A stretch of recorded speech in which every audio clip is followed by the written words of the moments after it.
நண்பர்கள் அனைவருக்கும் வணக்கம்.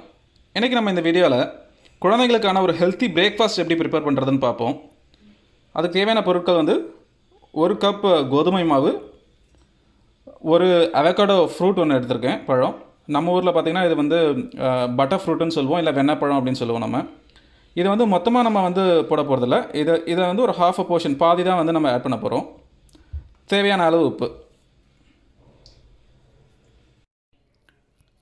இப்போ பார்த்திங்கன்னா நம்ம அவகேடோ வந்து பாதியாக கட் பண்ணி வச்சுருக்கோம். அதனுடைய சீட் எடுத்துருவோம். எடுத்துகிட்டு அந்த ஸ்கின்னை மட்டும் ஜஸ்ட்டு லைட்டாக ப்ரெஸ் பண்ணிங்கனாலே வந்துடும். நமக்கு ரொம்ப சாஃப்டாக தான் இருக்கும், ஈஸியாக வந்துடும் நமக்கு. பழத்தை அப்படி துண்டு துண்டாக கட் பண்ணி மிக்ஸி ஜாரில் போட்டு கொஞ்சமாக பால் ஊற்றி நம்ம அரைச்சிக்கணும். இப்போ பார்த்திங்கன்னா பழத்தை அரைச்சதுக்கப்புறம் பார்த்திங்கன்னா நல்ல ஒரு க்ரீமியாக வந்துடும் நமக்கு. ஸோ அதனால தான் என்னவோ நம்ம இது வந்து பட்டர் ஃப்ரூட்டுன்னு சொல்கிறோம். நம்ம பழத்தை வந்து ஒரு அகலமான பாத்திரத்தில் நம்ம வந்து மாற்றியாச்சு. தேவையான உப்பு சேர்த்துக்கிறோம். இது மாவு பிசையும் போது பார்த்திங்கன்னா 1 கப்பு மொத்தமாக போட்டு நம்ம பிசையக்கூடாது. கொஞ்சம் ஒரு ஹாஃப் போர்ஷன் போடுங்க ஃபஸ்ட்டு. போட்டுட்டு பிசையுங்க. பிசைஞ்சதுக்கப்புறம் வந்து ரொம்ப தண்ணியாக இருந்துச்சுன்னா இன்னும் கொஞ்சம் வந்து மாவு போட்டு பிசைக்கணும். இப்போ இன்னும் கொஞ்சம் மாவு ஆட் பண்ணிக்கிறேன்.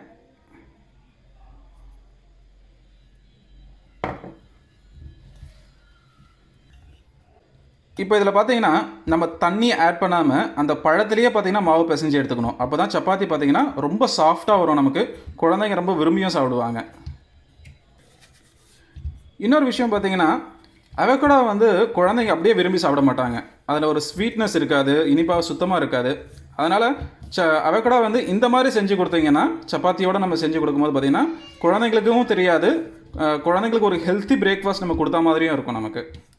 இப்போ பார்த்திங்கன்னா மாவு ரெடி ஆகிடுச்சு. நமக்கு மாவு வறண்டு போகாமல் இருக்கிறதுக்கு பார்த்திங்கன்னா நம்ம சமைக்கிற எண்ணெய் ஏதாச்சும் ஒரு ரீஃபைண்ட் ஆயில் எது இருந்தாலும் ஒரே ஒரு ஸ்பூன் மட்டும் விட்டு மேலே மட்டும் நல்லா அப்ளை பண்ணி வச்சுங்க.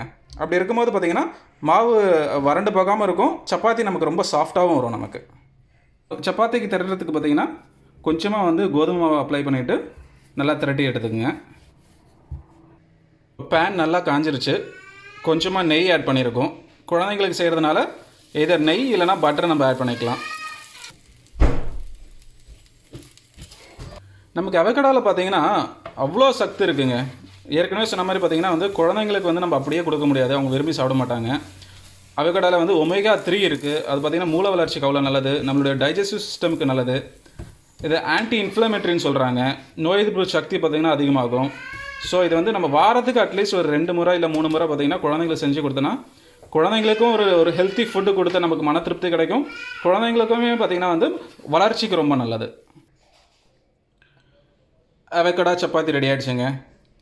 இது உங்கள் குழந்தைங்களுக்கு கொடுத்து பாருங்கள், கண்டிப்பாக விரும்பி சாப்பிடுவாங்க. இப்போ பாருங்கள் எவ்வளோ சாஃப்டாக வந்திருக்குன்னு பார்ப்போம். நம்ம வந்து ஒரு 2 விரல்லையே பார்த்திங்கன்னா வந்து ஈஸியாக வந்து நம்ம வந்து சப்பாத்தி பிச்சிடலாம்.